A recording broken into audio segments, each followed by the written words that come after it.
రేవంత్ రెడ్డి గారు ఓ మాట చెప్తుండొచ్చు, మా చెమటంతా దారపోసినాం, మా రక్తం అంతా దారపోసినాం, అయినా సాధించలేకపోయినాం కాబట్టి పార్టీ పరంగా 42% టికెట్ ఇస్తారని రేపు ఎల్లుండో ప్రెస్ మీట్ పెట్టి చెప్తాడు. ఇక ఈడేమైనా తేడా రాగానే అంటే నీవు కనీసం మా బీసీల వాదన వినిపించుకోవడానికి కూడా ఒక అడిషనల్ అడ్వకేట్ జనరల్ పెట్టలేడా?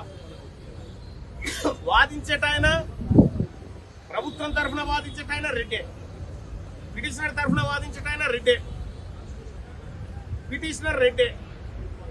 ఇవాళ తెలంగాణ రాష్ట్రంలో మా ప్రజల రక్తం దాగుతున్నటువంటి వాళ్ళు ఎవరైతే ఉన్నారో ప్రజాగ్రహానికి గురిగాక తప్పదు. ముఖ్యమంత్రి గారు 100% వాళ్ళ వెనకాల ఉన్నారు.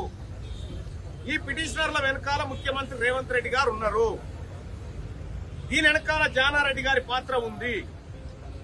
కానీ మీకు చెప్తా ఉన్నాం, తెలంగాణ రాజ్యాధికార పార్టీ నుంచి మేము చెప్తా ఉన్నాం, తెలంగాణ ఉద్యమ సమయంలో ఏ పరిస్థితులు అయితే వచ్చినాయో ఈ తెలంగాణలో ఇవాళ మేల్కొన్నారు బీసీలు, ఆ పరిస్థితులే వస్తాయి.